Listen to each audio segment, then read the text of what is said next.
Well, there you go, Ichi. You got everything you want. You can shut the fuck up now. Happy Halloween. Happy Halloween. Where's my Laser X? It'll come out halfway through 2019. It'll be super amazing premium Bandai Tamashii web exclusive, apparel exclusive. Only one exists. Only one exists. $2,000. Yeah. Ichi will be like, put down the pre-order. I'll pay it in increments. No, you pay it all up on front. You would do a spirit bomb of cash. just stick it to my veins! No. Just absorb, like, intravenously. Well, boys, I'll be living at the office for the next 3 months. You just have bed and everything. That'd be amazing. The sad part is, there is so much for me to do in the day that I could fill that time. Yeah, you could. Well, now that we have a brand new age of figures I want are happening, let's cue the roll call! We are live! Mike! Zenkaigan! Connect. Loading. Broadcast. Wielding equipment, the plot, and ire! Bluecaster, Ishida Zazil! Loud and impulsive! Pinkcaster! Lane! Explorer from the unknown. Yellowcaster. Autocar. Broadcasting hundreds of opinions across the world!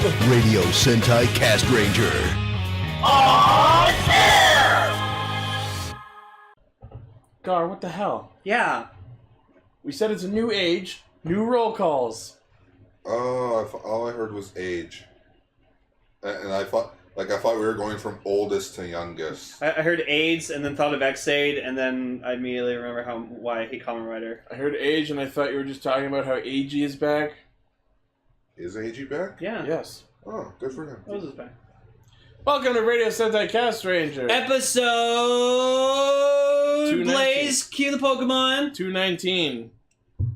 219. Blaze, you gotta be more prepared for this shit. You gotta be on the ball. It's a new age. Done!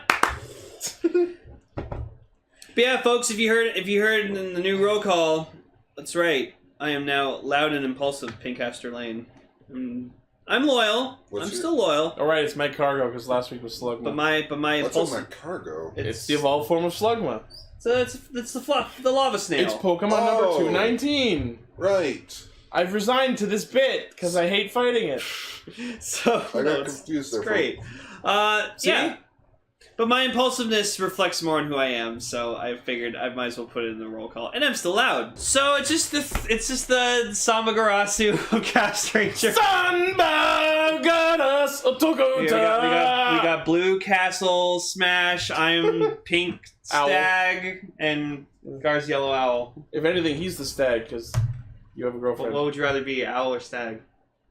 Can't be stag, he dies first. Okay, Pink Owl, I'm down with that. Owls are my favorite bird. There you go. Yeah. Why didn't you make yourself burn in the first place? Now we need to... Now you know what I'm going to do? I'm going to make the thumbnail just a shot of the three of them in the different colors. Yay! Yeah. With the caster cats.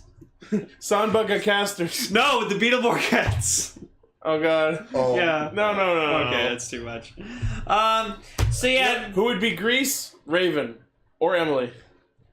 Raven. Actually, Emily. Emily would be Grease. Because she cares about us way too much. She cares about us way too much. Wait a minute. Who would be Raven? Gentoku. Now next week she's gonna be on the show and just be like, Emily, you're our Grease, and she'll be like, what? She'll just be some. That sentence requires context, guy. Yes, there's Indigo Caster. She's adorable. Oh. Gar's looking at pictures on his phone. From Indigo Caster. Yeah, because... So it's relevant. So fuck you. Because just put pictures of Indigo Caster. There's Black Agumon. That's racist. It's Black Agumon. That's racist. Oh, we're gonna start doing Digimon too? Hey, you know what? Episode Black Agumon. I am okay with that. Let's do Digimon numbers from now on. But you know why? Because there's a lot more Digimon! Wait, Digimon? I think. Wait, Digimon has numbering? Yes? Oh, shit. Wait. Overkill would be Bill. He'd be first to kill Gar. Oh yeah, cause you're Stag. Because you're Stag. And Bill killed Stag first. Well, joke's on him. I get to live a happy life when the show's over. Oh. Ouch. So we're on the final week of Borgtober, so we're talking about some interesting episodes, pretty much. So this week's topics are Zio episode 8 and 8.5, Lupin and Patranger episode 37, and wrapping up Borgtober episodes 39, 52, and 53 of Big Bag Beetleborgs. Big Bag Beetleborgs? Yup. Okay. Big Bag Beetleborgs. Beetleborg! Beetleborg! Big Fag Fecal Matters. Whoops. That came out wrong. Wow. Whoops. Let's go to Zio. Rider time.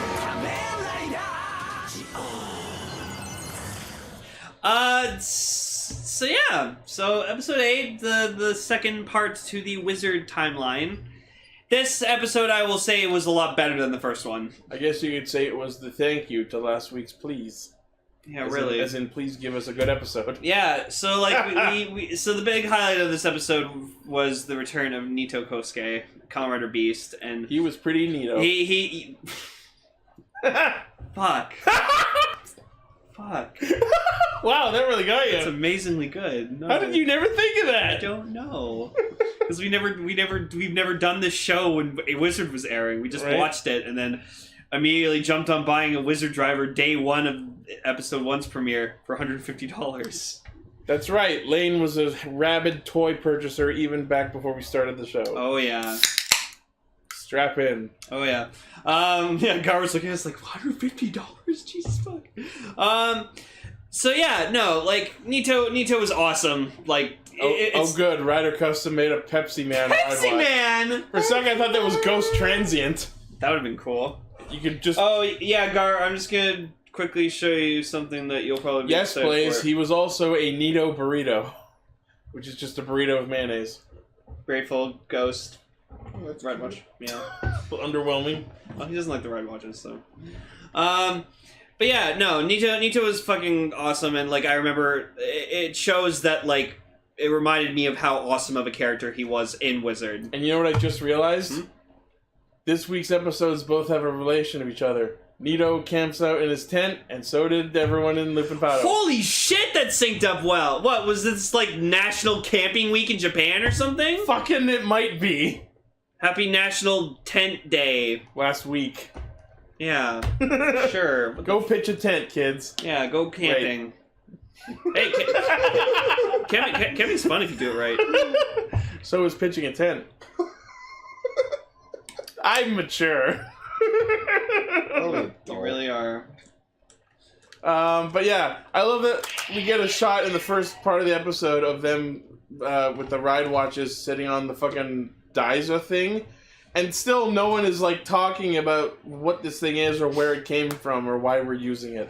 Yes. Oh, also, while you guys are here, listen to the newest episode of Kaitou Sentai Ultra Ranger, the Gridman Extra Thick Power Hour. It's quite good. I talk about fucking Rika's thighs the entire fucking episode. Guest starring Redcaster. Yeah. Hello, anime! Extra thick! Extra red. Go check out the Gridman anime. It's good. Or what I call the Gridmanime. Go watch it. It was okay. Well, Until you start doing notes and you're like, oh my god, it's such well written. Yeah, it's still shit. You're shit. You're shit. Yes, I have damn joined. it, I have joined the cult of Rika, and I am very happy to be a part of that group. which I call the recult. Total recult. Can this episode just be called Ichi fucking owns puns day? No. No, don't. That's it gives him his power. Don't encourage him. I'm fueled by hatred. Oh yes. So, updating on the Wagamo counter, he has said at this episode a whopping, I'm getting there, a whopping 6 times, which brings our count up to 17. Yep. So in 8 episodes of the show, he's already said 17 times. Yep. Like after a sentence after sentence, he kept saying it. I'm like, goddamn. But can I just say, Sougo was a badass this whole episode because he was just like owning, not taking any of Waz's bullshit. And he's like, hey, I need a thing done. Oh, Waz, come Come, servant! Hey, you work for me, right? And you'll do anything for me? Yes. Then fuck you, I'm doing whatever I want. Yeah, like, there's a shot of him, like, hanging out, and he turns on a faucet for some reason and lets it run, and he's like, I don't like you playing nice with the other children. It's the flow of time. Ooh. Well, he was probably doing it to damper their conversation. Yeah. And Sougo just turns to him, I'm your Wagamao, right? Then Wagamao, go fuck yourself. And look. No, because, like... Well, because I stumbled over that joke, but go fuck yourself. Well, because, like, yeah, Waz will follow him, but this episode proved enough that, like, he's trying to, like... Sougo is a fucking tactician. No. He knows what he's doing, and he will manipulate everyone around him. Because Waz is trying although it is in the pursuit of genuinely good ideals. Yeah, so, like, Waz is trying to manipulate Sougo into, like, gathering the ride watches, but then, like, later on, Sougo just, like, goes, like, hang on. Waz! Yes, Wagamo? You're looking for the ride watch. It's just like Gates, right? Why? Mimi's got a plan. Yes. High five. Fucking love What About Mimi. And yeah, Changeling Rider in our chat fixed my joke. Wagamo, go fuck yourself. Oh yeah, quickly, Rider Custom, show us what you got. You say he has something special for us. Show me what you got. No, don't. We do not reference Rick and Morty on this show. But yeah, I love how Gates, at the start of the episode, he decides to go hunting for Beast.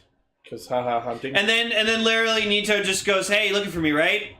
Hi. Why do you have ride watches? Oh, are these what they're called? I generally have no idea why. I thought they were coasters. for my mail. Although You first. I did prove on social media earlier this week that a can of Pepsi fits neatly into the slot on the weapons where the ride watches go. I was going to make the joke that in one of the Hamilton Power Ranger comics, Kimberly actually used her morpher as a coaster, and she lost it in her room. And she's like, "Oh right, I was using it as a coaster." What the fuck, Kimberly? That's it. No more. Your morpher isn't even good enough to be in my Sentai, but it might make a good coaster for my drink. But yeah, just like I love that. Just Sougo was just like owning his shit the whole time, and just I want more of not that. taking bullshit from anyone. Sougo is finally interesting, and I want more of it. Yeah. Yes, No, thank you for making him interesting. It's great. Wait, who's Sougo? Zio. Oh, He's been bland up until now, and now he finally realized, oh my god, this guy does whatever I want. I'm gonna ride him like a fucking bull. Like it's amazing. Like he's in the clock shop or whatever like that, just talking to Gates, and then he's just like, "What, Waz? I know you're there. Come down, please." And he's just like walks in there. You found me out. I watched you. You got me. I watched you this whole time. I watch you bathe and sleep. I know you're there. Pick up the watch. I know you're there. You didn't believe me. Oh, I was quoting Down to Earth. Chris walked me. I should show you that. It's really funny. Although it is funny when you think that Waz is probably watching Sougo while he bathes and sleeps. Would you like me to watch behind you? He knows when you're awake. He'll ride watch you until you... He's trying to make you bad from good, so be good for Ryder's sake. For Ryder's sake. No, so be good for Oma's sake. I win. Kamen Rider Zeus is here.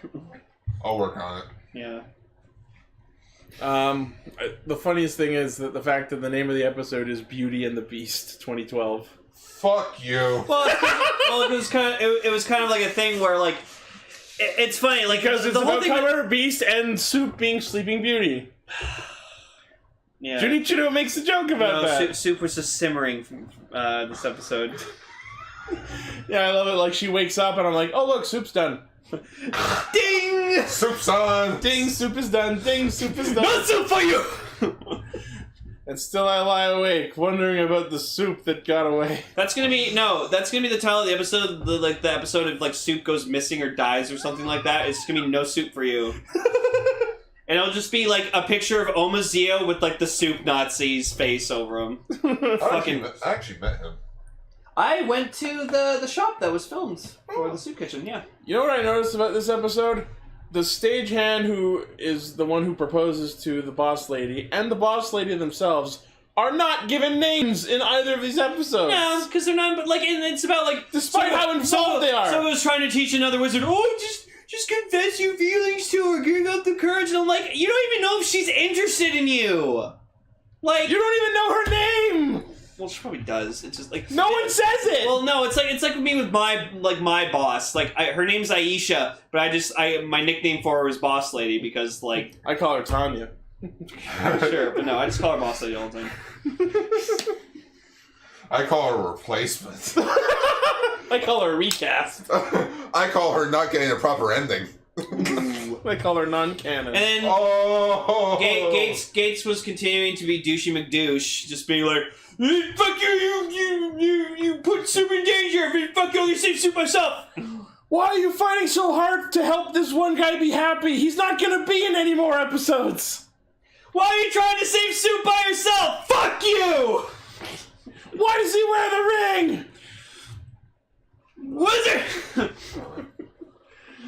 Anyway, and then yeah, we got like a footage where like when like we go back to like 2012 and like another wizard's created again. Like I don't. And we just get more explanation. Yeah, we get more explanation for it, just like how they've been doing. And then we just. And it's really weird. They never really explained why Wool is the one to create another wizard, but Aura is the one managing him in 2018. And then we see like a clip of like Wizard in Blizzard or Water Dragon fighting Phoenix, and then like I'm like, hey, it's my boy. he's about to finish him, and then he like disappears from the timeline because Phoenix never happened now. Yeah, and then the Haruto, because it's not his actor, is just standing there and then just fucks off. Yeah, and he's wearing like a hobo coat or something. Yeah, because without being a magician, what the fuck else is he doing? Soccer. Except that went south for some reason. Yeah, well, it's because they couldn't think of anything good for Haruto for what he originally used to be before he was wizard. He sucks. Yeah, so then he just like, yeah, we don't see his face, but he's just like, no, okay. What am I doing here? Well, at least he wasn't in like another country or something. I was hoping that would be the case, but like we're going back to 2012, which was during the show, so. So then Sougo, so then like Waz was trying to convince Sougo to like go back to 2012 to grab the Wizard Wire Watch. He's like, no, fuck you, I'm staying here. Like I have a plan. I have to make this guy smile. I'm being exit. Sougo has a plan.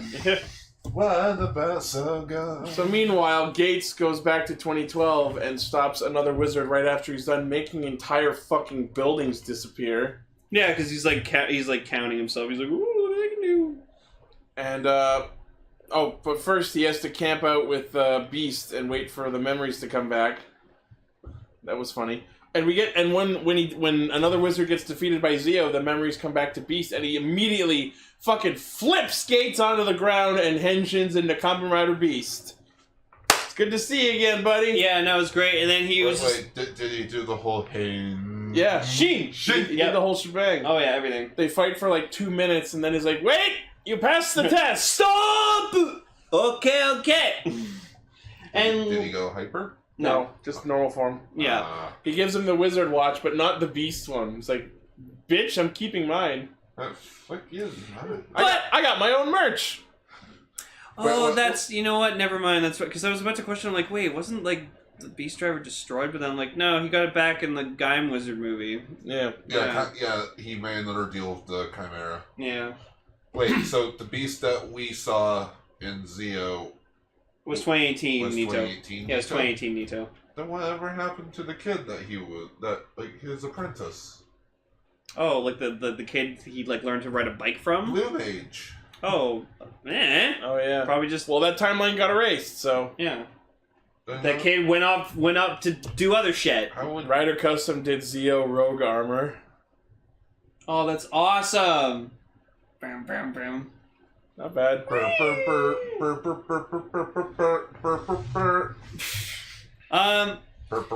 So yeah, so Sougo decides to be like, okay, I'm gonna fight another wizard in the past or in the future, and then or in the present time, and then Gates is gonna fight him. Thing. So Nito just like hands him the wizard ride watch, and then he's like, what about the Beast Boy? He's like, you just fuck you. You just need that one. Yeah. So I guess he just wanted to keep like a memento of himself, Right. And then yeah, so we proceed to get the debut of Kamen Rider Gates Wizard Armor. Ooh, it's pretty! So Again, I will state with other than the cape things, that form is fucking gorgeous. I like the capes. No, I don't like the little capes. Swirly capes. Get it? They're made of his rune. The magic circle. Mm-hmm. I love it. It's Gates' best form, and I want a figure art of that. Not fucking Genmu armor. Despite how awesome Dan is, that form is ugly. I'm sorry. It doesn't even have the hammer hands to make it more awesome to make up for the ugliness. Mm-hmm. But I gotta say, the Henshin form was kind of underwhelming. Like, I was expecting to see, like, the wizard armor go, like, it's showtime, like, pose or something, and then it just kind of, like, formed, like, the magic circle, and then they just appeared out of nowhere and then formed on the Maybe rest of they'll them. do it next time. I don't know. Blaze brings up a good point. Genmu armor should have chainsaw hands, because the bug visor. Yeah. That'd be awesome. The bug visors. Yeah. The buggle visor. You in. Yeah, so then they both, like, it was really funny, like, we see, like, Sougo go Forza armor, and then, like, another wizard uses, like, a water attack on him, and it, like, splashes water, and you just see Sougo, like, ah!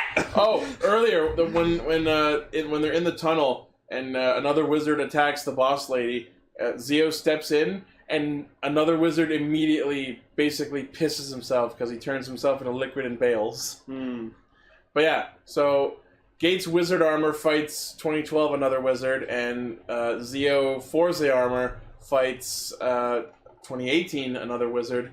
And at the same time, they do their Hisatsu, which for wizard is he does wizard Zakuri cutting first, which turns his Zekon Zax with a giant energy axe. Yeah, no, that was fucking sick. I like he was just going like, just making it bigger, like Wizard Infinity. So, and then he does Strike Time Burst, which creates a giant foot, which is great because Wizard had the big ring. Be good. And it's funny because it relates to Forza as well, because as Forza is doing his Hisatsu at the same time, Wizard's attack is a giant foot, which is one of the switches that Forza had. Yep. So, haha, correlation. Yay, giant foot. So that was really cool. So they cook the monsters and he's dead, and bam, soup's done.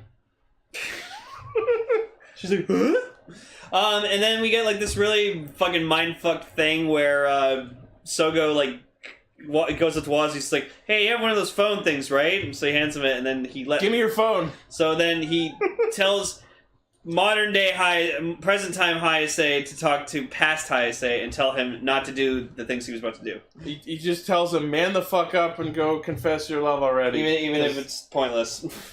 And pointless it was, because even after it happens, we didn't really see anything change. No. So, like, overall the wizard arc was meh.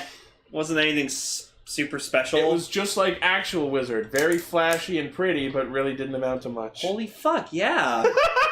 Wow. That's kind of hollow. Ooh. Carl likes Wizard. I like Wizard was my first show. Yep. Like, that was currently airing. Everyone likes their first, no matter how bad it is. You, Emily? Oh my god, now I'm just thinking, because I'm laying down on the couch while reading some old Marvel comics, like Golden Age stuff, and now I'm just thinking of Wizard. I'm like, can you imagine if, like, he was laying on the ground, because, like, he got knocked down by a phantom, and, like, just, like the phantom's about to attack him, and he's like, see ya! And that's, like, puts his hand on the belt, like, teleport, please. And he just, like, he literally just goes for the ground. I'm still waiting when we go to Ghosts. When we go to Ghost World or Timeline, we better get the back clock. We better get the back clock. No, we better get on the Tenkuji Taka. Just the backlog wallpaper as they're going through time. Yeah. Well, we already know Tenkuji Taka is going to be in it. So. Yep. Well, we know Decade and Ghost are storylines are going to merge. That's fine. Apparently. That's fine. I'm getting my boy Tsukasa, so that's all that matters. It's not Hibiki. But yeah, after the fight, you just see Nito walking off, and no one really ever addresses whether or not the ride watches were handed to him. Oh god, that's awful looking. He doesn't need the cape thing. No, I like it. No, you don't need the cape thing. Runic wing capes, I love it. I love that. God, no, take those off and it's fine. No, I like it. I actually like it. He needs more black. Put it on fucking Waz. Welcome, my beast. I'm a I think that's going to be my joke for the rest of the series, is putting Wakama into anything. That was Demon a super Beast. Wagama fail. Well, the title for this week's extra was Wagama Laser. Have a Wagama Orning. Super Wagama Rangers, that's a Super Wagama win. Wagama win. God damn it. Yeah. That's a Super Wagamin. So yeah, and then we get a little sneak peek into... Oh yeah, and then Waz is like pissed off. He's like, you didn't inherit Wizard's power, fucking Gates! Wagamao did not inherit Wizard's power. Except, the fucking Wizard Watch is right there! He could just pick it up and use it! No. Why are you angry about this? But He can use it. He didn't inherit it from Wizard. Who Gates cares? The process happened the same. He could use the Wizard Watch at any time. But I did like... What are you gonna do? Sneak his watch onto your belt? I did like the fact that Sougo was like, what is it between you guys? Like, are you friends or something? And like, was like, once we were. Just fuck already. Again. And then, like, he starts talking about, oh, I wonder what's going to happen in the next area, the timeline they're going to go to. And then we get a Cue cut to Dan laughter. Kuroda just sitting, lying back on his computer chair, holding Dangerous Zombie, just going, Flicking the button. Yeah, so next week... Same riff, but with time noises. So next week we're getting Dan Kuroto O, another O's, Gates Genmu armor, and Eiji! Eiji! Oh god, Ankh is probably not back though. No. Oh, He did. proof he still hasn't found him yet. Found a way to revive him. No. Well, the timeline's gonna get erased actually! Oh, yeah. Oh no! So, wait, so does that mean... They'll never be reunited! No. That just means that Ankh is just sealed away. Because that just means the events of O's never happen. Oh, that doesn't... Yeah, so like the king and everything in ancient times still happen and stuff. Just Ankh and the rest of the greed are just sealed away. Well, yes, as Changeling Rider is mentioning in our chat, I'm looking forward to a goddamn good explanation why he still has a Gashet if the X8 timeline got erased. I don't know. It's hard. It's Dan who gives a fuck. He probably planned for this. Just like he planned for everything else. Also, as fucking Go Rider showed us. Also, how is he alive when he died with the Anakin laser? He got an extra life. Well, I guess maybe if the X8 timeline was erased, that means he never died. Exactly. So, there you go. So if X8 never happened, this is what he would have just actually created Gashets anyway. Became a king. I actually like that idea. There you go. Yeah, he just would have still made the gamer driver and shit. If X8 never happened, Dan would have still created this shit. Yeah. Dan still made a successful corporation, which he, according to the plot of the next episode, he turned into a nation. Like a micronation. Like a micronation. I'm excited. Wow, fucking Dan. Jesus. And another O's looks fucking badass. Yeah. So 8.5. So it's just literally Gates and Nito the whole time, and it's adorable, and like they're talking about time paradoxes. They're addressing the fact that no one gave him the 2 ride watches that turned into Wizard and Beast. Yeah, and Gates is like, I went to the past and gave them to you. When? In the future. Yeah. In the future, I went back to the past and gave you the ride watches, so that in the future, which is my present, you can give them to me, and then I can go back to the past. Yeah. So fuck you. I like mayonnaise. Then, did you know that? Yeah, and then what's really cute is like Nito, like he did like a whole copy of the Beast pose, but he's like, this is for all the few Beast fans out there, and I'm just like, but he did the actual engine in the episode, so why did we need this? Because it's a parody. It's the same thing, only without the actual driver, and then he supposedly transforms, but he's all off screen and shoots his attacks out off screen. He did a kick strike. God damn it. Huh? O's Tajador ride ranch. Yep, we talked about that. It's cool. It's a DX one too. And then he pulls the shit I knew they were gonna do, like, oh, Kimira's hungry, he's gonna eat you because you're a gate! Gates! And then it just cuts back to Woz going, Gates. Gates. Gate tonight! Hey, Gates. No, can't do Patrick Warburton. They actually flash back to 1.5, so like, all of these 0.5 episodes are in their own side canon. Ooh, there's a birthright watch. Yep. Happy birthday. Oh, Zdeno. Oh, grateful. That's an actual thing. Yep. Oh. Zio. Alright, so yeah, that is Zio. Yo, Cook, set up!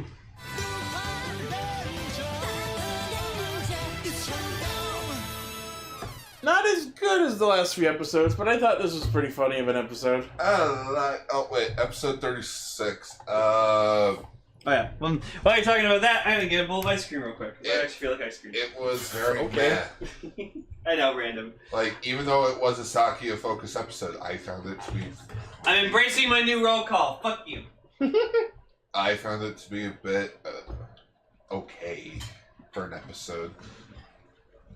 But this episode was a lot more intriguing, more or less just for the villain. It, like, really showed that freaking, like, Kyrie, like, it's established now, like, it's no fucking surprise to anyone. Kyrie has problems. He's no, but he sees so much of his older brother in Keiichiro, and Keiichiro's trying to do the same shit that his brother was trying to do to him, and Kyrie's hating him for that. Oh, I will... You're not my foster brother. You're not my real brother! Actually, I will say another thing about episode 36, quickly.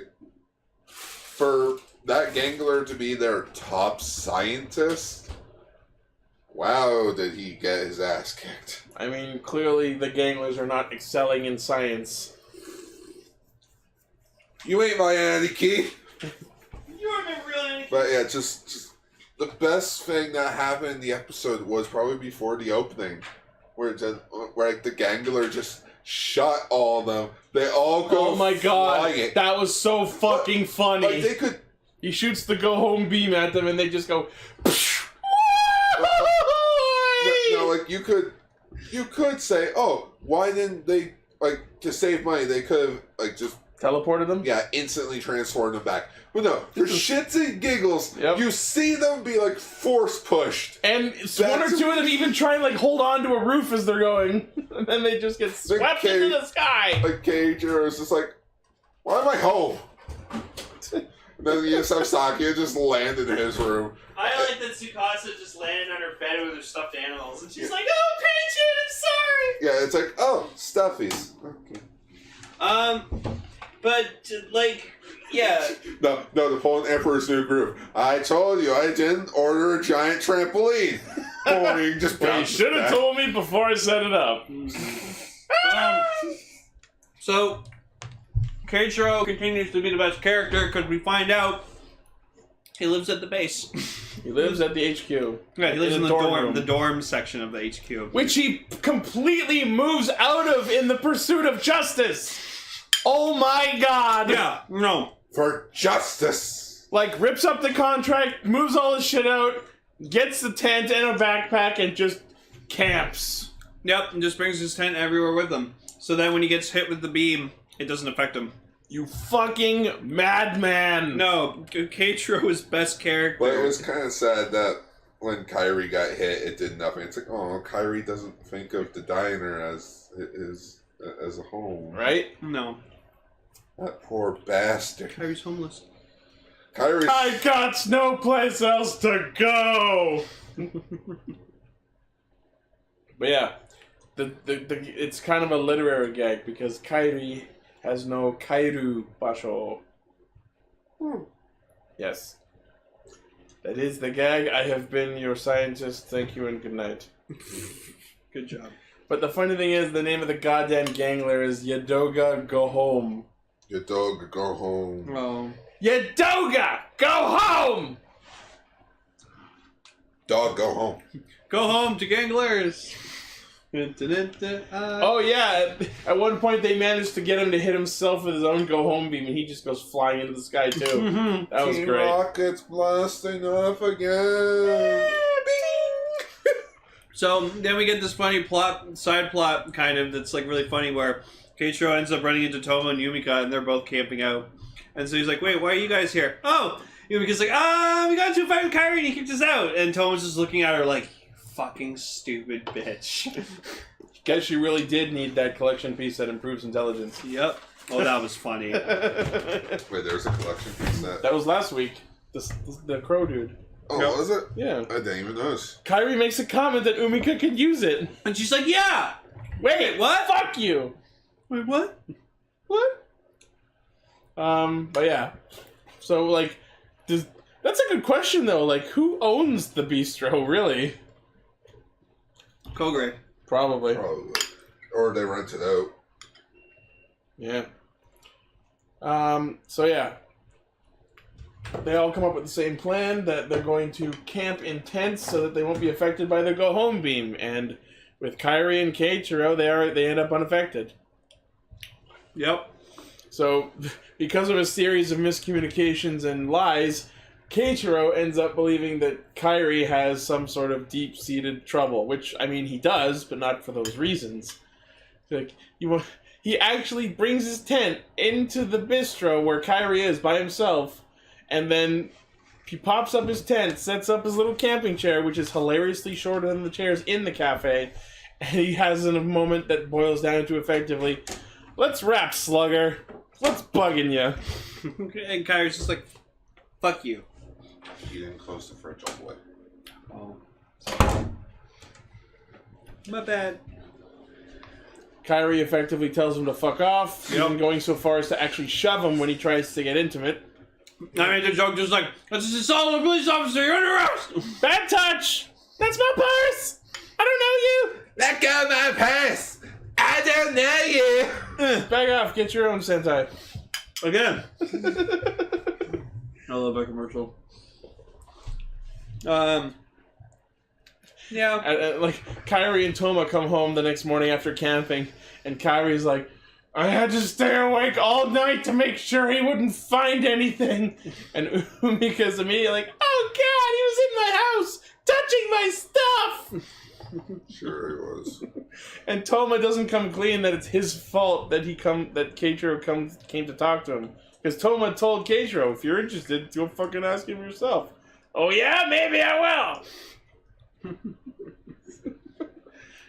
Man, Toma just continues to be a dick. Yeah, I'm kind of sad. Yeah. But anyways, the next day happens, and we get PatrenIchigoHiker, which I'm calling. Also Lupin Blue Hiker and Lupin Yellow Hiker. Yep.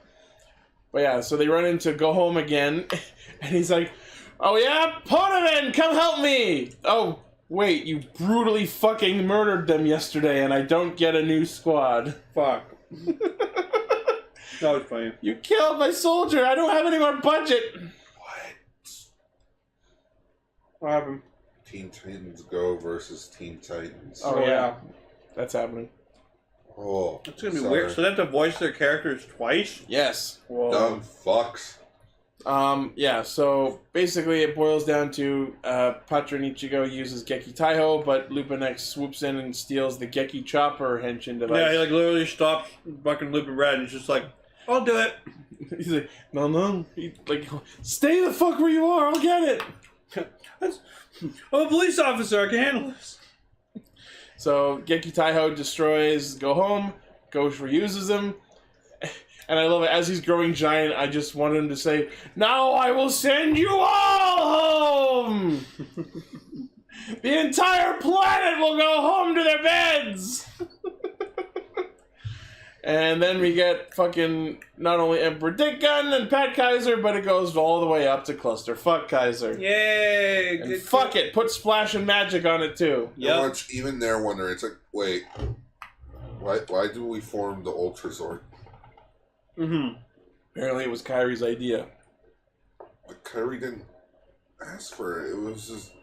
Well, he was talking to Goody and he was like, "You want to get stronger, right? Then we gotta make CFK!" Mm-hmm. I'm still glad we saw it. What's the microwave? Sorry, our appliances are beeping. So anyways, they kill the monster and they all have issues. Whatever, we'll get it sorted later. So next week, apparently there is a Lupin collection piece in space. We get to see our boy Frieza Amigo again, finally. Yeah, what the fuck? Where the fuck is he been? In space? I don't know. And also, we get the Siren Striker and the debut of Lane's favorite new form, the Super Looper. Fuck off! The Super Looper? No, it's fucking... I'm so mad! The Super Looper! He's gonna throw you for a loop. Because the Super Loopers, thieves are gonna catch me. I'm so mad. Like they always do. I don't know where that's from. Super Trooper. Oh, I don't know what that is. Mamma Mia. I don't know what that is. It's a musical. Anyways, this episode was really good. I actually didn't know what Mamma Mia is, but the others I didn't. Oh, ABBA. I know that. Okay, that ABBA. Super Looper. Yeah, that was good ice cream. Oh, okay. But yeah, probably the best thing about the episode was the Gangler. The Gangler. Yeah, he was a weird The design. Kyrie stuff was. He's angry. Yeah, like it ends with just him brooding outside, being like, Oh, he's gangry. yeah. Like I'm like, why do you shaking his head. like why do you not like having like people help you? Because Kaitou reminds him of his brother, and also Well, he's trying to kill him. Well, because the last time someone tried to help him, he died. Yeah. Oh, maybe that's it. He like doesn't want anyone to get close to him so they don't die. Yeah. He doesn't want any Well, then he attachment. shouldn't have teamed up with two other fucking people. Well, it's not. That was more out of necessity. Yeah. That's true. It's like Eric from Time Force. It's like, we're not your enemies. You're not my friends either. Although there have been moments of emotional weakness for Kairi over the series. The writers just don't know what to do with him. Well, it's a Sentai. Do you We want don't it? have to think too hard. Do you want to make him a lost puppy? I like puppies. But then he'll die next time Kaiba smiles. What the fuck? 1,000 dead puppies. Mokuba. Alright. And let's get into our featured topic. No.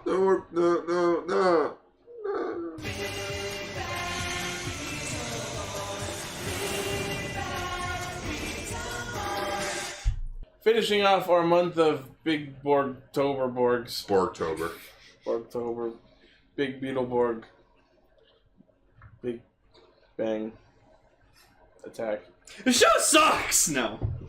So we're talking about episode 39, 52, and 53. I wasn't here last week. Can I talk about the last 3 episodes? You want to tell us your thoughts on the white Yes. Blast the Beetleborg? Josh. Yeah, Josh. But yeah, first episode, or like the 4th episode of the 6-parter, I found it to be very funny with Flabber and Josh. 5th episode, I like the Mega Blade form. Mega Blue Beetleborg. Yeah, the Mega Blue Beetleborg. Let it be known that Lane is holding and delicately stroking the Flabber doll we purchased. That is creeping, man. That is nightmare fuel. That is. Lab test. It is, in fact, flabtastic. And Go back to what you were doing. and then the 6th and final part was okay. It was just okay. Yeah, nothing spectacular. Not like Spider-Man. No. However, White Blast Beetleborg is boring. I also find it odd how Josh just vanishes after the 6-parter. There you go. There we go. That's what I was saying last week. Horrible ass hair. After that episode, like, they treat it like he's gonna be sticking around even just as like a buddy to help out with everyone. But he is gone the next episode. he's- Never seen, heard from, or mentioned for the rest of the franchise. It's like that man. Not once. And then afterwards, freaking Roland's dad vanishes. No, I made after note his- of this. That change happened in the middle of last week's episodes because the second episode, the 30, he's just removed from the opening completely. Yeah. And you know why? I think I know why. Remember how in the 3rd episode from last week, the delivery guy who's complaining about the dad being overdue on 2 bills? I think the dad just fucking bailed! Well, no, they mentioned in the episode when his mom takes over the shop that he got a better job Yeah, that's what they say. at, like, where they make the Beetleborg comics. Urbana City? Yeah. Then why do we never see him working with Art Fortunes? Exactly.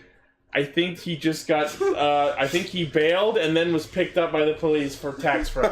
Too much of Nono's chili, if you know what I mean. Which is odd, Nano. though, because he does appear in the Christmas episode. Which is canon? Well, like, it just confirms that the Christmas episode was probably filmed I'll be home for way Christmas. before, like, he left the show. But we get their mom. Abby, who is definitely not Michelle Obama. See, she looks like Michelle Obama. Michelle, come here. Doing an impression of me. They're doing an impression of me. They made comics after me. It's hilarious.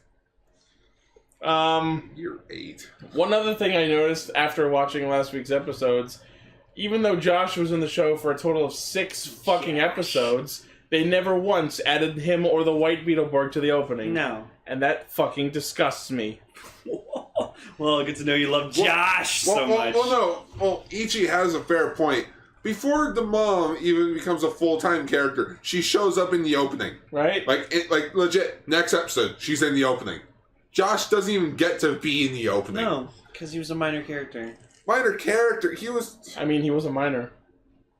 Yeah, I'm sorry, I just didn't give a shit about Josh. But we all can just agree on as to why characters didn't stick around on Beetleborgs. It's no damn good. Well, Not enough stock besides footage. that, and aside from that, it's Saban Entertainment, in which they are not unionized, which brings us to the first episode we're talking about today, episode 39. AKA the one where they changed Joe's actress. So Joe's original actress has stated Shannon Chandler. Yeah, she has mentioned that she did leave the show to go do Casper, A Spirited Beginning. And since, the company that made the film was unionized, Saban isn't. So she was in contract with the new agency, which means she could never do Beetleborgs again. You must never film Beetleborgs again! Which apparently she even went to go on to mention that the agency just straight up despised Saban Entertainment because of just how... I mean, I know Saban himself is a giant asshole, but... just the company itself was just a giant cheapskate. Well, I mean, they're making shows based on stock footage, so... Yeah, but when Austin St. John says, I could make the same amount of money at working at McDonald's while being on Power Rangers, that's a problem. Yeah, and that is a problem. And you want to know the worst part? Even though Saban Entertainment went down this year, they were still not unionized. Wow. So basically, if you got to be on Power Rangers, you still had to pay for your own damn flight, the hotel for the 8 months, Jesus Christ. and have to find your way to set. Wow. Well, at least hopefully the love of the fandom will make up for that in some small part. I'm just hoping Hasbro next year just straight up announces a they just make the show unionized. We call it the Ranger Union. Yeah. Why not? Maybe that's why Riley's actor from Dino Charge mentioned. He's he was drunk. He mentioned that Power Rangers was the biggest mistake that he's ever done. Jesus. Anyways, Sorry. Beetleborgs. So, yeah, Joe's actor changed, and I don't like it. No, I'm going to say I actually like her more than the original Joe. Nope, don't like her. No, I do. She's cuter. Here's the thing. She can act a bit better. I disagree strongly in this episode. But I will say that around the time Metallic starts, she's sort of gotten into her groove, and you get used to her then. Yeah, but until then, it's very jarring. Yeah, and it very much was when I watched the show. I love the excuses. Oh, she has a magic spell on her that makes her look different, but everyone else can see her as who she is. So Wolfgang, the werewolf in the house, grabs Flabber's Phasm Handbook, which is just lying the fuck around, and starts casting spells at random and zaps Joe with a transformation spell that changes her into her new actress. And then Flabber comes up with this bullshit spell that everyone else will see her as she is supposed to look, as played by Shannon Chandler, but only us and the audience, wink wink, will see her in her new form. It's so contrived and...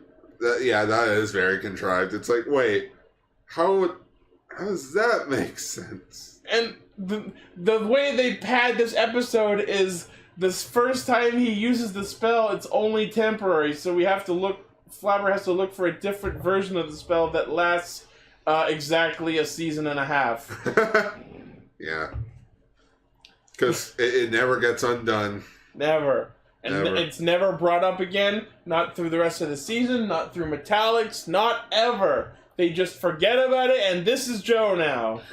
And you know what the icing on that bullshit cake is? What? Every time she Borgs, it's the old footage with Shannon Chandler in it. Yeah.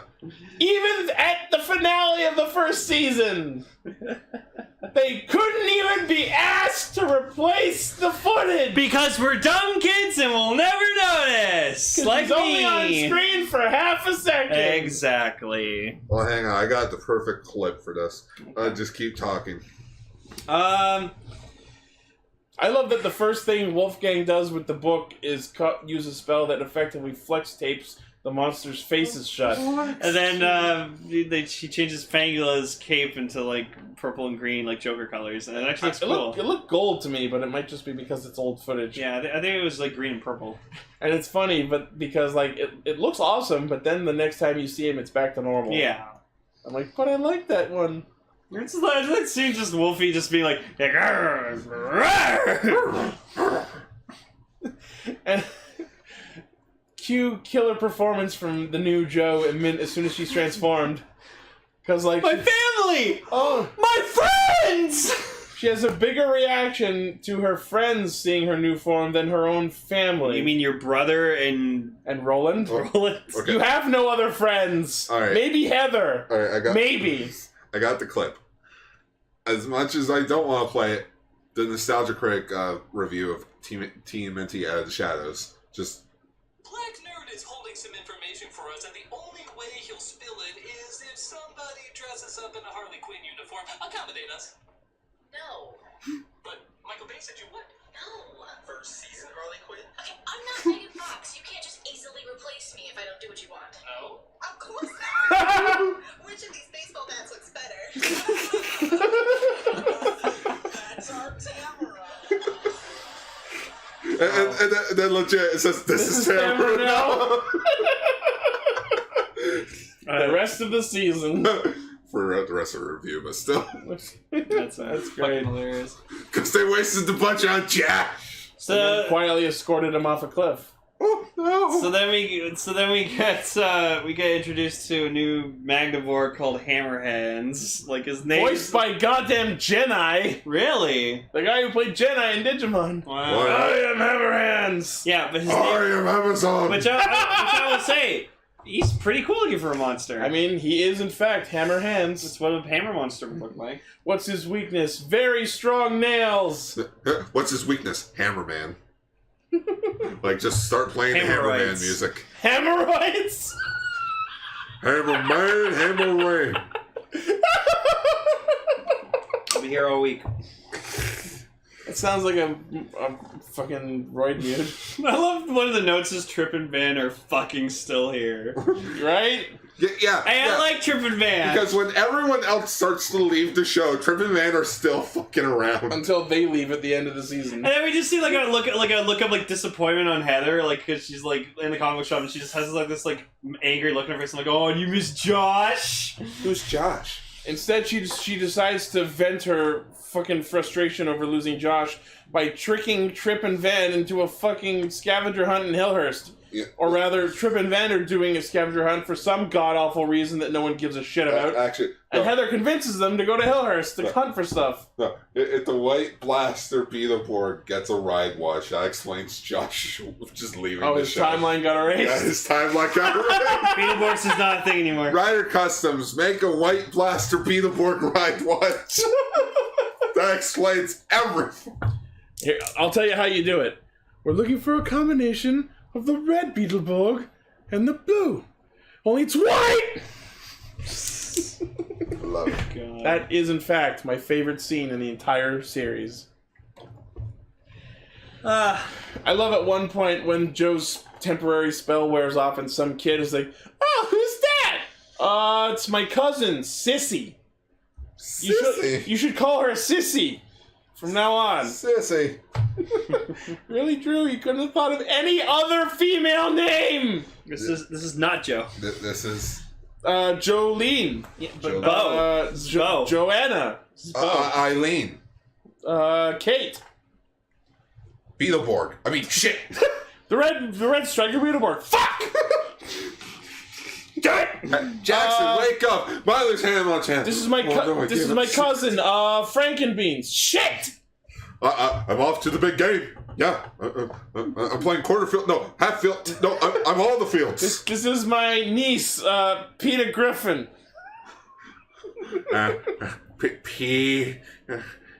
Peter Griffin. Yeah, Peter Griffin. Crap. Crap. Just a Griffin box. But it was a great episode. So as Trip and Van are hunting through the house, the Magnivore generals tie up their butler, Dudley, and we get the shot of the three Magnivore generals sitting in a tree, Capturing. Oh yeah, they ordered fucking Beetleborg comics, apparently. And I love Cell was watching with us, and he's like, how the fuck did they get those suits up in that tree? And I'm like, that is a good question! Oh, who? The Magnivore? Yeah, they were like up in the tree, and they had Dudley tied to it. I don't know. It was probably a trick shot. And popcorn again and stuff. And I wanted so bad for one.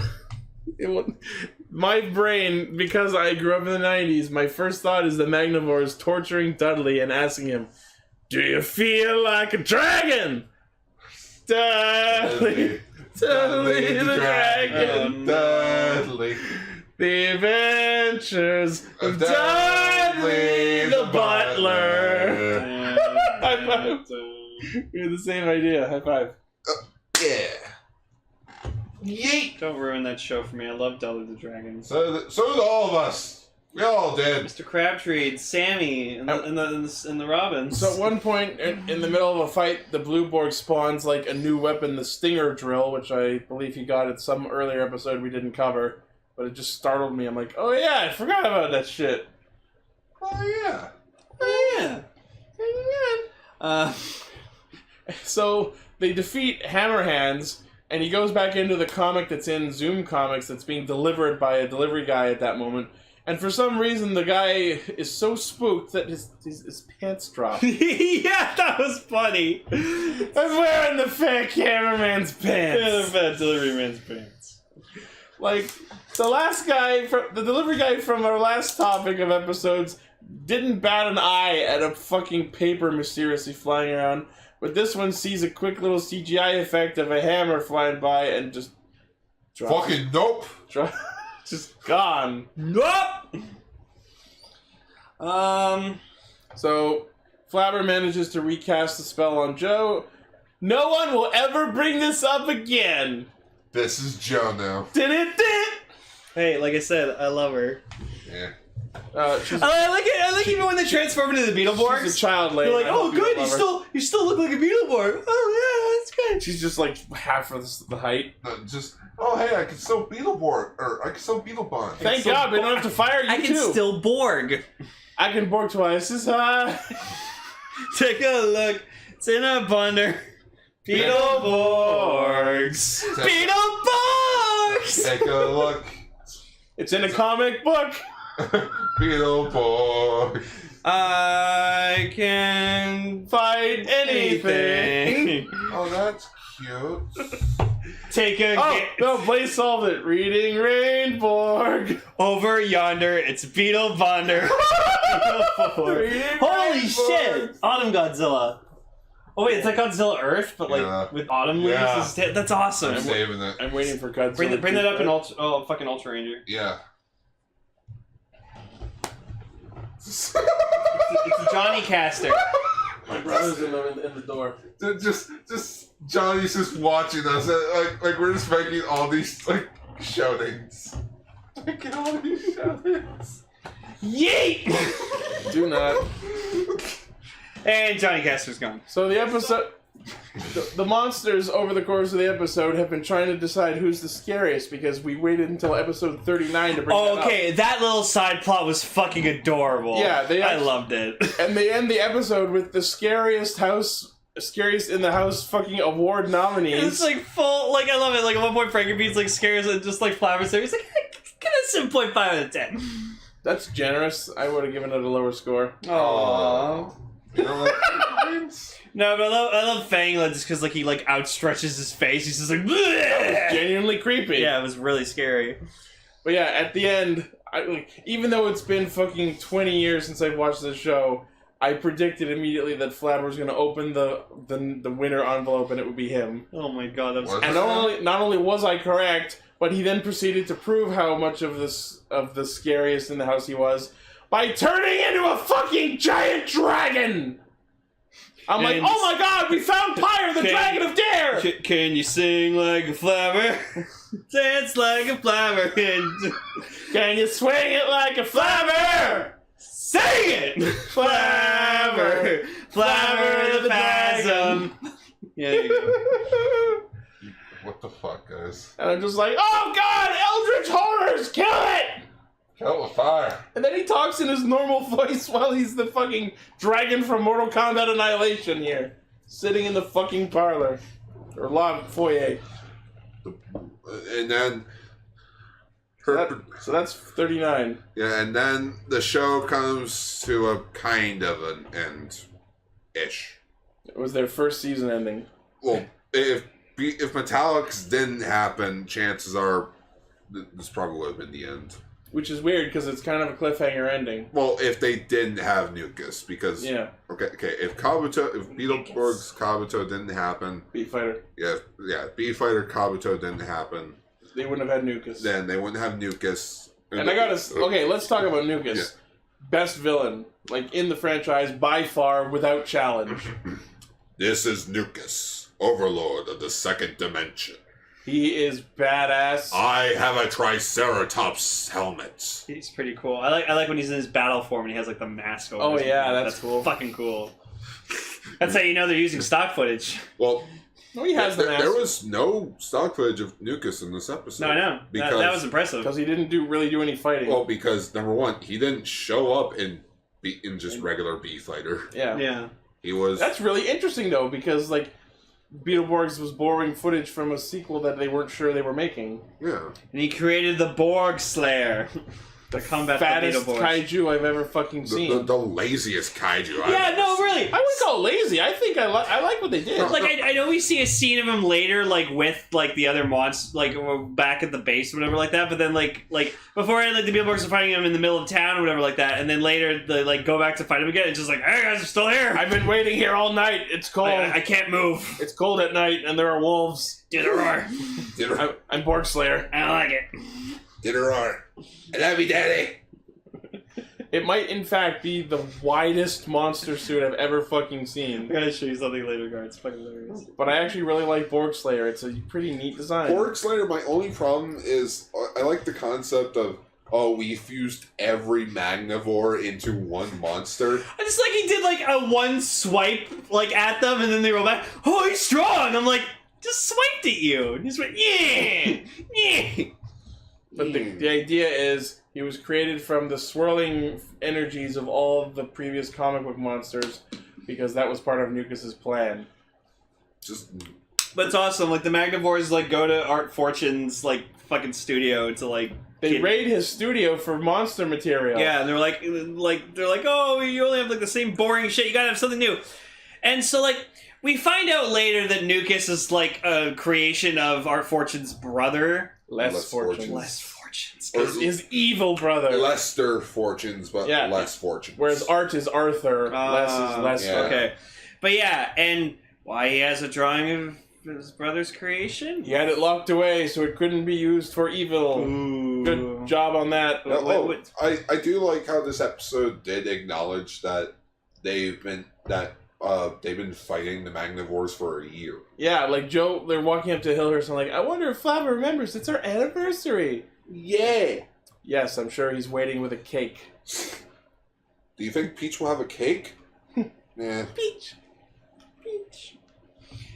Oh yeah, like they start like the monsters whatever playing hockey and stuff like that. It's really adorable because like they fucking the episode opens. They open with like them on like the Ghost Galleon from Turbo. I think it might actually be the set of the Ghost Galleon. It looks pretty similar. So Flabber was like dressed up as a fucking Captain Flabber, and it was fucking great because he has like a hook hand and he has like the scruff on his face and an eye patch. So like.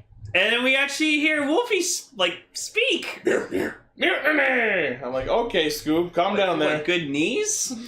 Cute knees. Cute knees? No, he said mutiny. Would you mutiny for a Scooby snack? No, so Yeah. sorry. Borg Slayer reminded me of Blue Glover from the Master Vile 3-parter in Mighty Morphin. I don't see it. Okay, well, hang on, let me find a better picture of him. When he Well, absorbed all the other powers. I still don't see it. No. so was the Borg Slayer like an original creation? Nope. or- It was in B-Fighter? It was in B-Fighter. Okay. I figured Because the other Metal this Heroes show doesn't teamed look up. like it has the budget to create original suits. like Blue SWAT, Jespion, and some other some other Metal Hero- fuckface. Yeah, some other Metal Hero teamed up for the final episode. Some other metal asshole. When we talk about metallics, we need to fucking talk about at least one episode with the Dragonborg. Oh yeah. Fucking that The Sean Connery board? Sean Connery speaking motherfucker. I love him. Friggin', you know, the Astral Borgs have to be their own 2 weeks. Yeah. But yeah, during this whole fucking Ghost Galleon dream that Wolfgang is having after being conked in the head with a puck, not only are they on the Ghost Galleon, but Frankenbean Flabber scares Frankenbeans off the boat the same way Tommy did to one of the putrefoods. And I don't know why, but it was reminding me of just the clip from Monster Rancher where just Golem gets thrown off the ship, and you just see his face just tearing up because he's so afraid of falling in the water. Well, I mean, a rock monster is going to be afraid of water. It's like falling in lava for him. It was so heartbreaking, though. I felt Right? so bad for him. Right? Like, oh, Golem. Why are rocks afraid of water? Because they're very dry. I don't know. I don't know. I actually don't know why. Blame Pokemon. Yeah. I blame Pokemon. It doesn't feel nice. So, the Magnivores pick up the drawing of Nukus and spawn him into reality, and they decide that he is smart and intelligent and a great tactician because I said so. And Is he better than Shadow? And it comes true. And he is so smart and tactical, in fact, that the first thing he does after coming into reality is destroying the paper he came from so he can't be sent back. Holy shit, that is actually smart. Yep. And you can tell he's fucking just pretending to just bow to fucking Vector's will, whatever. Vexer, whatever. Vector? The Sure. cereal? Yes. From Team Chaotic? No, the Sega game. Vector the Crocodile? Oh. Do you find the computer room? Hey, where'd the big bad beetle? No, that's just typhus. And then there's actually a clip where freaking Nukus actually calls the big bad Beetleborg. He says it's so he says it so sarcastically, and I'm like, He said it. We know him. So I'm like, is that how you're supposed to think of the name? When you think of Big Bad Beetleborg, it's just it's the big bad Beetleborg. Ooh. The village is supposed to be scared of them. Who's afraid of the big bad Beetleborgs? The big bad bunny. So a wolf. Big bad wolf. So Art Fortunes is being an asshole and just keeping Nukus's reveal to himself and not telling them until the last fucking second. Wait, who the fuck? It's probably Nukus. What's that? That's the thing. I don't get why he's ashamed of him and why he's trying to keep him a secret if he was drawn by less fortunes. He should have been yeah, he's this really bad character that my asshole brother drew. Yeah. You have a brother? Yeah, less fortunes. No, and it's almost like a Dr. Light and Dr. even, Wily thing. Roland kept telling them when they see the Borg Slayer, it's oh no, you've never seen any of the comics, and then they still go to see Art Fortunes and be hey, how do we defeat the Borg Slayer? I've never drawn. I don't know. I never drew the Borg Slayer. So, the weird thing about that is the way he responds to them. It almost he knew who Borg Slayer was, but there's no way he could have known. Yeah. Hey, how would be? Meanwhile, he's been busy getting made into a fucking feast for the monsters because no one's around to protect him. How would beat Borg Slayer? I don't know, fucking gravity. I never drew Borg Slayer. I don't know. Think back gravity and shit. Think back to all the other Magnivores you defeated and just defeat them that way. Also, I don't know about you guys, but is it me, or does Art Fortunes look a lot fatter?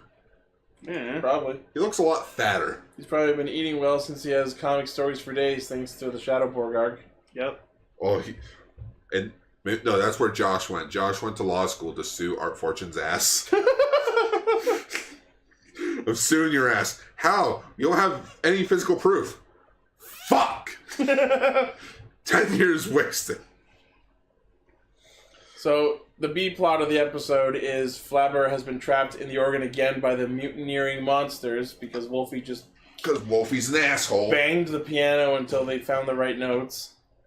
It'll take forever for you to find those notes. So somehow the kids get set up a laptop with a device that has little fingers that press all of the 122 keys on the organ in sequence in order to find the pattern again. And let me just say that Joe is a fucking genius somehow because she looks at the keyboard and immediately goes, yep, there's 122 keys on there. And Flabber, with even quicker math, responds with how many combinations of 3 keys there could be. No, and I like when we see Flabber like go into the organ. We actually see like they make it like a really cool effect of him like falling into the organ. So I thought that was and really that's nice. after another effect that looks like he got swallowed by Cell. Yeah, that was a really nice touch. So I like that. But yeah, and then Frank convenes, like, they all, like, gather together to have dinner to celebrate that they're free from Flabber's fucking... Oh, yeah, endless... we're back to the way things were, even though it doesn't matter. Yeah, like, it's because Flabber kept them in check. I also love that, like, when Art Fortunes runs in, he's, like, exhausted because he was running from the Magnivores. It's almost like Stan Podolak from Space Jam, because he just runs in, the monsters! The monsters! What is he doing? He's fixing a div. They've stolen the talent from all of the comic book artists! Oh no. Oh no. Where'd you get that brownie? But yeah, so Nukus's plan is spawn a comic book army, again. For the umpteenth time. And the actual general, the Magnivore generals brought up the fact that they've tried that already and got their asses kicked. And Vexor's response is, do it! Do it! Yeah, this... I love my new son! Which, I'm sorry, I just... At this point, I was kind of glad Vexor was gone, because... Right? If you watch all 53 episodes, you notice Vexor doesn't do anything. No, he just grows big one time as like a giant head. He's like, I'm evil, don't fuck with me! And that was fucking scary. And that was it. That was straight up it. Yeah, he just made evil fucking puns in every single thing he said. I guess you could say Vexor was pretty vexing. Okay, your puns are starting to get old. Just like this show. And so then Nukus goes to Van and Trip, who are leaving to go to their dad's... That's the end of the next episode. Oh, okay. But as they create Borg Slayer, Nukus drops a line that I don't think anyone realized how terrible of a thing to say as it was. As Borg Slayer is created, he calls Borg Slayer the final solution. Borg Slayer. Do you guys know what the term final solution refers to? No. The fucking Holocaust! Oh, shit! The final solution was the term given to Hitler's eradication of the Jews. Oh. The Borg Slayer is this show's analogy to the Holocaust? Well, I think they meant the final solution for defeating the Beetleborgs. Oh, I know what they intended, but intention is half the battle here. Mm-hmm. I hear him say that, and I'm just like, oh no! Why did you say that? Oh, man. I mean, like, I'm not personally offended by it, but I think some people might be. Maybe. I just thought it was fucking funny. Alright, so yeah, Borg Slayer.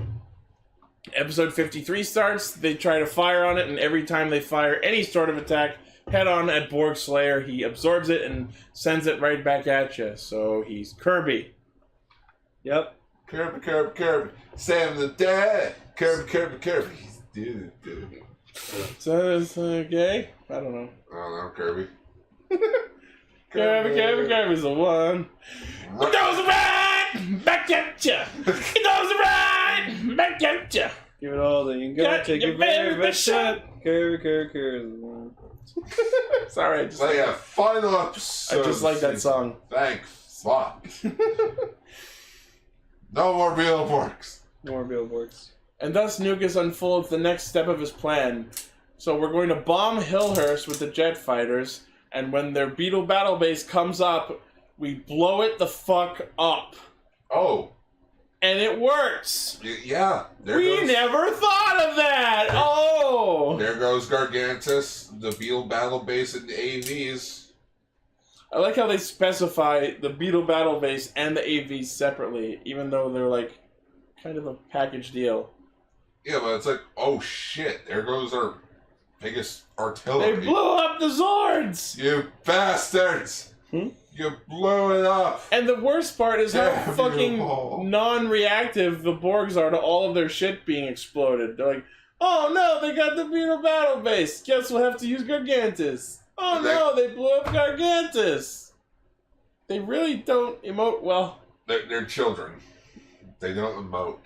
They scream. They don't even scream well. Oh. That sounds way creepier than I meant. It was a good way to write out, like... It was clearly the season's ending, we gotta brush this shit off stage. Yeah, unlike Megaforce, where it's just power-ups for days. And you know what I noticed? When they blew up the AVs and the base first, then they go for Gargantus, except if you pay attention to the shot where Gargantus is exploding, you can see the AVs on it. Oops! Stock footage! Oops, we didn't think that far. Shit! So meanwhile, Trip and Van decide to leave town because everyone else did, and Borg Slayer is a genuine threat to the public. Yeah, everyone else decided to say, fuck this, and left town. But of course, Nukus, executing the next part of his secret master plan, stops Trip and Van before they leave town and For tells them. some reason. Because he wanted Vexor out of the picture so he could behead... No. But approach Trip and Van for some reason. Because if Nukus told them what to do, they wouldn't believe him. Oh, I guess. So Nukus tells Trip and Van to go back and tell the Beetleborgs to triangulate their fire against Borg Slayer. Wow. Which is the way they defeat him. And thus, the Borg Slayer releases a giant swirling vortex of energy that sucks Vexor and the generals back into 2D reality, finally. That kind of... That was very anticlimactic. It was, absolutely. Oh, yeah. Well, it was kind of like... Yay, that they defeated Borg Slayer. Hooray, we beat the Magnivores. Awesome. But That's it? Yeah, it's not like they got defeated or anything. They just got returned back to the comic, which they could easily return. I mean, they only got out because of Flabber, so... No, you know what would have been a bit more interesting? Just, Nukus, opens up the comic book, sees them all in there, and Vexor's like, just, Nukus, get us out of here. And then he burns the comic. Yeah, it's with pleasure. Tosses that would have been awesome! Tosses the book up into the air, pulls his sword out, lasers come out of his sword because it's a 90s show. Shut up. That would have been awesome, but no, they just go back into comics that sit in the graveyard and then they're never heard or seen or talked about again. Nope. Just like Josh. Beetleborgs, where you show up and then never be seen again. Be relevant or else. Ooh. Remember, be yourself. Tell her the truth. So yeah, the Beetleborgs go back to Hillhurst and celebrate the fact that they've finally defeated the Magnivores. And then Flabber gives them this bullshit to being like, oh, you're gonna get back your powers because there's no evil, you can't be good guys. Well, no, that's honestly a very good answer. Wasn't it a wish, though? Except No. I disagree because the reason they have the powers is because of the wish that they got for freeing Flabber from the organ. So if they have to give back their powers, they should get another wish, I think. Because they freed him twice, actually. Well, basically, what Flabber said is, I understand what Flabber's coming from. Without evil, there shouldn't be no good. Well, why not? Because then they'll be corrupted with power, and then they'll just turn evil. Not necessarily. No, some people have been like that. Not everyone, though. That's pretty broad. Julius Caesar? Huh? I believe we've heard of a little hero called Kamen Rider Zeo. Yeah. Exactly. Hero turned bad. It's not everyone, though. It's everyone. These are, good-natured kids. What? And that they're about to hit puberty. Are you sure about that? And then Nukus shows up and Trip and Van come back, try and romance Heather. He just henshins and just stabs them. I just wanted to take the clip. So then Nukus shows up outside the house and the mansion, whatever. And I just wanted to dump in Beetleborgs! Beetleborgs! Beetleborgs! But yeah, That would have been funny. Nukus shows up and does what I like to refer as violently knocking on Hillhurst's door. Knock, knock, on Hiller's door. And he gives off this line that I thought was actually pretty awesome. He says to them that the best is yet to come. Ooh. Yeah, Metallics, bitch! Exactly! Yay. And I'm only 3 episodes into Metallics. And then the Porgs just turn to each other. I wanted so bad. Like, they said it earlier, but it was less poignant than it would have been now. One last go. And thus we get the last... Double whammy, you're on. The last Beetle blast of the season. And it's still Shannon Chandler in the fucking comic footage. Yep. And Always. the Beetleborgs run out to fight Nukus. Art Fortune says that they're doomed, and bam! Season over.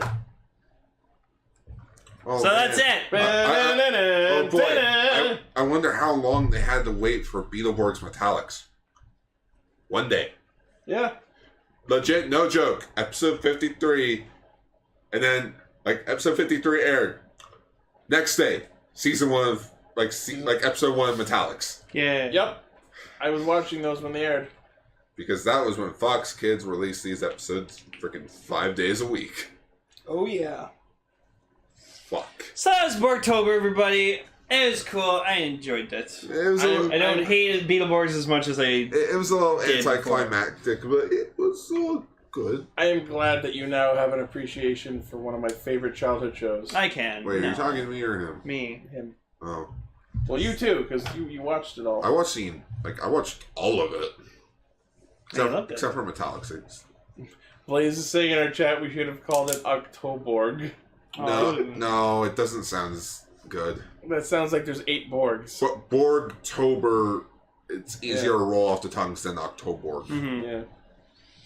Too many O's in there. There's only 4 Beetleborgs, though, not 8. Unless you read my Puns.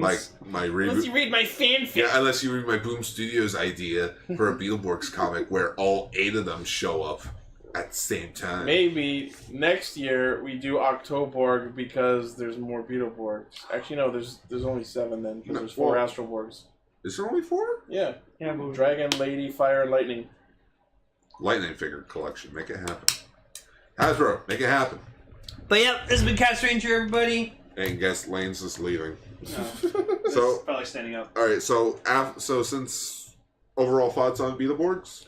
It is cringe, campy, poorly acted, stupid, ridiculous, but I fucking love it. It's very special. I'll say that. This one goes into special class. No, but like, there's something about it where I can appreciate it for what it is, but like, it still doesn't help that it's fucking cringy. If you shut off your brain, it's a good time. Yeah, and like, Sometimes. Flabber's cool. The monsters are a lot of fun. Like, I honestly think Flabber and the monsters are the best part of the show most of the time. yeah, No, my overall thought, I thought it was a really good show. Right? It reminded me a lot of 60s Batman. But that was just because of just how cartoony it was. And the fucking comic book sound effects. Yeah, that as well. Like, again, if this show was ever quote-unquote rebooted, it'd be neat. I think it could be badass with today's... Just don't take it too seriously. Right? If anything, if they ever want to bring back Beetleborgs... Make it more camp, more cringe. Well, no, you don't want Thundercats there. You don't want Thundercats Go. Or Thundercats Roar, wherever the fuck that is. Yes. Beetleborgs Thundercats go. No, make it... I would want to see it as, like, how it would, like... What if Beetleborgs was taken as a proper tokusatsu series? Like, seriously, Right? Yeah, like not serious and like DC type of style. Here's the question. Have it be a years later fucking show. No, Yeah. no. Get everyone back. No one would come back. Maybe just have the kids as like side characters because now that they're adults. Have the monsters be the Beetleborgs. What I was gonna say is, question: Answer. would the new Beetleborgs be children again? Make them preteens. Teens. Whatever it takes so they can act. No acting talent. No. Oh. You know what? I would just say preteens. You don't want to get too little kids. Don't want fucking Stranger Things this shit. Hey, you don't talk ill about Stranger Things. No, I will talk ill about Stranger Things as much as I want. You will eat that cat poop. Hey, Zishi, take us out! Well, what's next time? Oh, yes. Chico, Radio Sentai Castranger. Chikai, Radio Sentai Castranger. Our featured topic for next week will be Lupinranger versus Patranger's Girlfriend Army Special. Woo. Yay! Cool. Girl power! Cool. Alright. So, as always, the primary source of our hijinks is castranger.podbean.com. Check out our merch store at TeePublic. Check out our Discord server where you can listen live. Oh, and if you made it all this way listening for the first time, thank you for checking us out. We're Radio Sentai Castranger. We are a Toronto-based gaggle of nerds and assholes who get together every week to talk about Kamen Rider and Super Sentai and other shows of that genre. Damn right. So I hope if you are listening for the first time that you have enjoyed what you like, or enjoyed what you've heard, and we hope you stick around. So check out our Facebook group, facebook.com/RSCastRanger. Tweet at us at Ixie Studios. And as always, we will see you next week. Bye-bye. Ciao.